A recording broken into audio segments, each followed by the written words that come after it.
And welcome to another Fireside Chat with the Injury Guys. I'm Matt. Our name is the Injury Gurus. You know that, right? Yeah.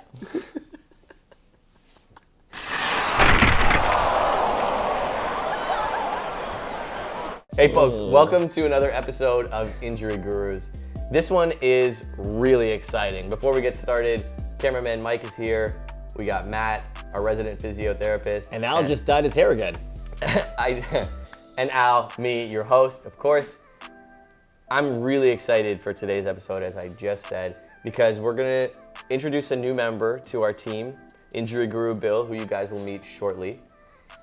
And today we're gonna talk about Muzzin and Rielly. And the reason we wanna talk about both these players, Matt, is because both of these players have suffered a broken foot.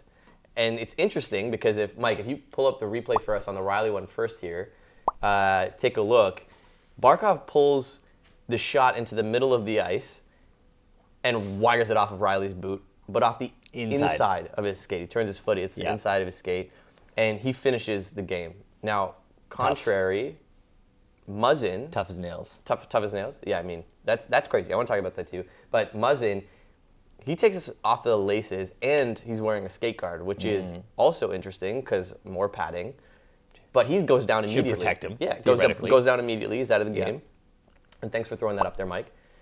But the diagnosis is broken foot in both cases. In both cases, it's 8 weeks.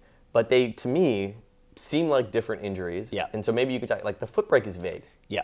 Yeah, so I don't know. Where do you want to start? Like, how do we tackle this? Let's talk about it from the start, right? Like, so any fracture, any broken bone goes through 3 phases, right? There's basically an inflammatory phase, there's a repair phase, and a remodeling phase, okay?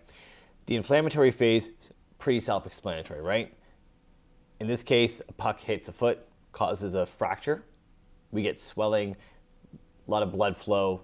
That's what starts to go on, right? We have inflammation when we have healing going on, right? So whether it's a strained muscle, it's a ligament sprain, a fractured bone, you're gonna have inflammation that's gonna come in and help repair the tissue. Okay, cool. The next phase is that repair phase. We're actually building that bone back up, okay? Now that is probably gonna take about 6 weeks generally, okay? Depending on kind of the size of the fracture, okay? Or how bad the bone is broken. Gotcha, so 6 weeks generally, and I understand that, but this is where I think I'm confused, and I think some of our viewers will be confused because there's lots of reports 3 weeks, 3.5 weeks after his injury, and Muzzin's back skating, but they've said 6 to 8 weeks, and you're saying 6 weeks.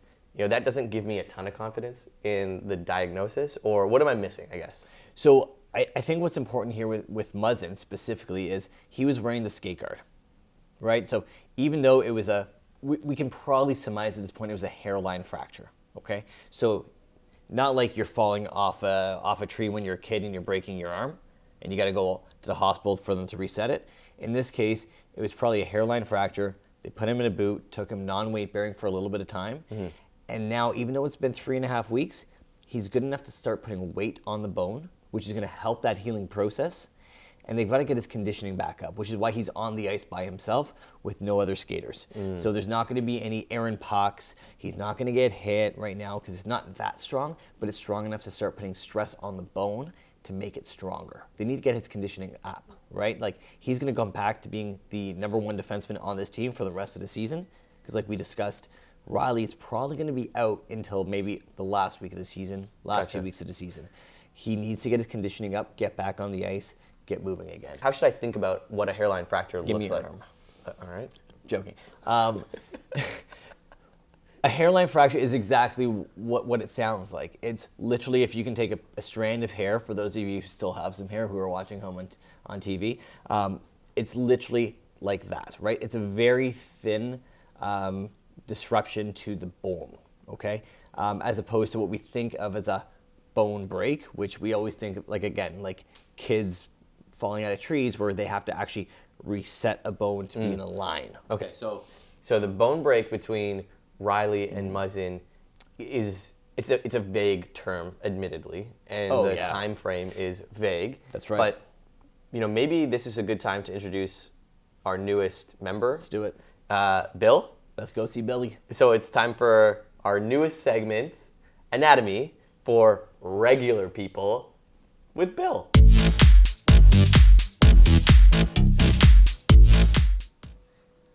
Okay, everyone, I want to introduce you to the newest member of our team. Our buddy. This is our fourth injury guru, Bill.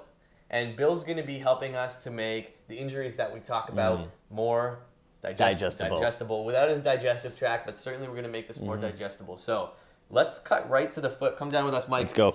And what we want to do Sorry here, Bill. is talk to us a little bit about, like we said, the difference between Rielly and Muzzin's break. It's the same diagnosis, but very different injuries, very different heal times.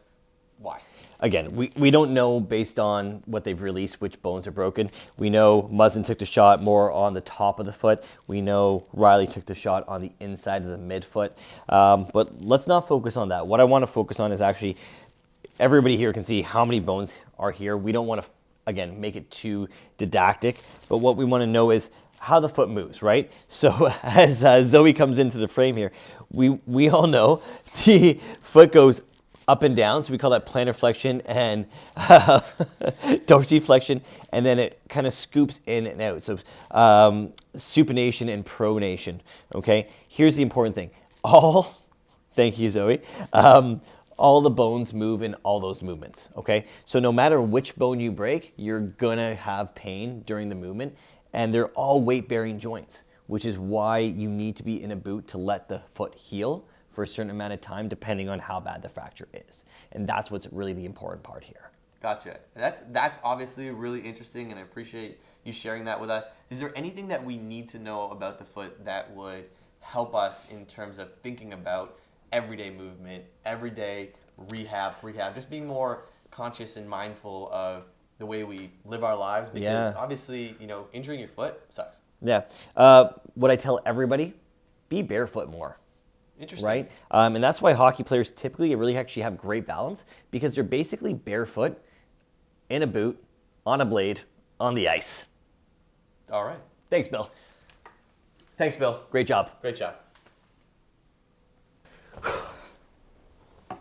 Well, obviously you guys got an opportunity to meet Bill, so thanks, Bill. You guys are going to be seeing way more of him. Thanks, Bill. Thanks, Bill. The goal for us here is to make the human body more accessible to everyone.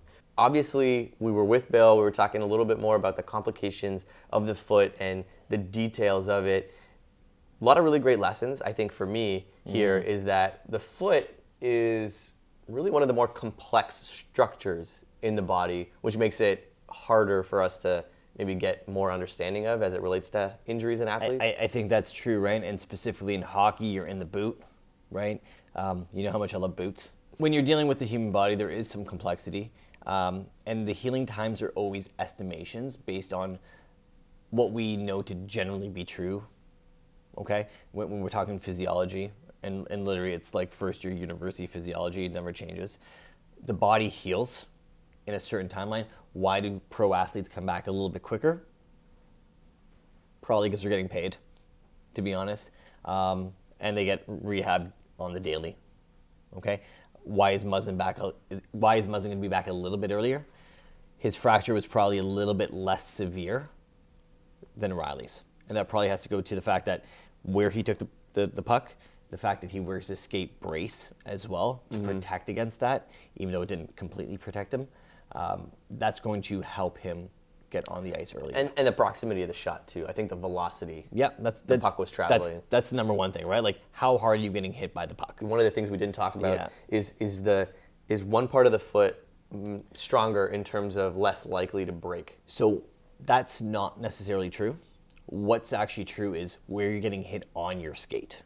It's the skate itself, which is most skates nowadays have that protective film. Yeah, for those of you who play hockey and have bought skates in the last 5 years or so, that front part of the toe is now protected, even if you don't have the extra brace put on it. So it actually protects you against getting a broken toe or broken feet by blocking shots. I play beer league hockey. I get out of the way of all the shots, if I even go back to my own end. That's the truth. I don't even know my goalie's name. The humans were made to fall. We're made to get hit. That's why we can play sports like football and hockey. You see basketball players getting, bounced during dunks and layups continually all game. Look at Fred VanVleet, spends half the time on the ground. Yeah, and generally speaking, he's generally in the lineup. Not right now, but and we'll talk about that another day. But generally, these guys are in the lineup, right? Yeah. The body is fairly resilient. You always want to take a shot on the padding. We talked about this a couple times, right? Get down, get your pads up. Don't put your face in the way. Try not to show your laces, Brian Burke, but if he's listening, Brian. I don't know if we're ready to call out Brian Burke yet. Oh, I am. If you're listening, Berkey, we're getting the wrap it up signal from Mike. Obviously, we don't have airtime, so I have no idea why we'd have to wrap it up. We literally could make this as long as we want. His coffee must be cold. This is the Injury Gurus. Obviously, a little bit of a different segment today. You guys got an opportunity to meet Bill. We're talking about the foot more in general to make it accessible, which we want to do more of. Like, comment, subscribe. Tell us what you want to hear. Was this informative to you? This is the channel we talk about NFL, NHL, NBA injuries primarily, the rehab associated with them.